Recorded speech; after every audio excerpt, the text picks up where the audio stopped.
Good day everyone, this is Lance Kenneth F. Bautista, BSMT Meridian.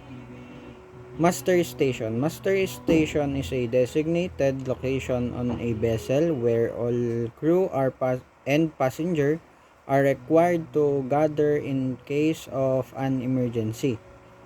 It is part of a vessel emergency preparedness plan and is usually marked by clear signage, and master station is where people receive instruction on what actions to take during emergencies such as fire, abandonment, or evacuation. The station are well equipped with life jackets, lifeboats, and other emergency supplies, and are essential for ensuring the safety of everyone on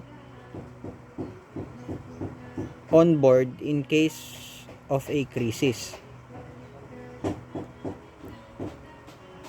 Procedure for different types of emergency. Fire alarm is upon hearing the fire alarm, crew members and passengers must immediately head to their designated master station. If trained, crew member follow firefighting procedure to control or extinguish the fire. All areas should be checked for any sign of fire, and passenger must be kept calm and organized. General alarm is The general alarm signals a serious emergency. When the general alarm sounds, all crew and passengers must go to their master station. This alarm can indicate a variety of emergencies, including fire, collision, or other threats. Abandoned ship alarm. When the abandoned ship alarm is sounded, it indicates that the vessel is a imminent danger and it is necessary to evacuate. Crew member directly passenger to master station where they do life jackets are assigned to lifeboats, and preparedness to abandon the vessel in an orderly manner. Man overboard signal is specific emergency signal, typically a series of loud horn blast or an alarm.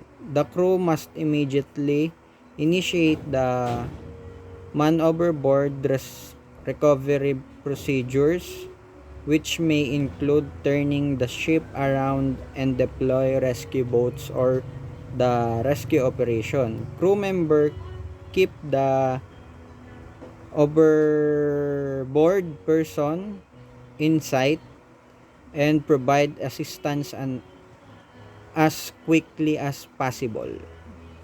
CO2 alarm is indicate a high level of carbon dioxide, typically in the engine room or cargo holds.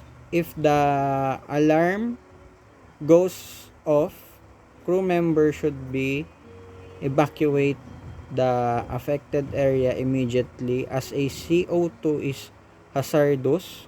Emergency ventilation system may need to be active to clear the gas, and the crew should follow procedures for CO2 fire suspension system is if necessary.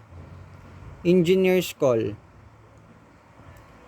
This is an emergency signal for technical personnel or engineers. If usually machinery or it usually indicates a critical issue in the machinery or engine room, engineers and technical crew respond immediately to assess the problem and take corrective action to avoid further damage of risk. Cargo hold flooding. If flooding occur the cargo hold, the crew must active emergency pumps and check the integrity of the hull. The situation should be assessed to determine whether the vessel's stability is compromised. Crew members work to prevent further flooding and secure the hold, while passengers remain in their master station until further instruction are given. Pollution prevention. The crew follows the vessel control plan, deploying booms, absorbent material, and other containment method. The appropriate authorities must be notified as part of the legal and environmental requirements.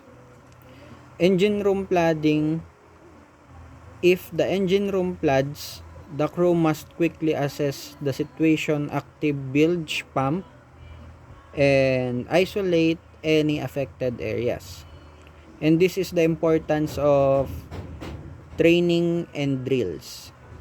Training and drills are crucial component of a vessel's safety management system.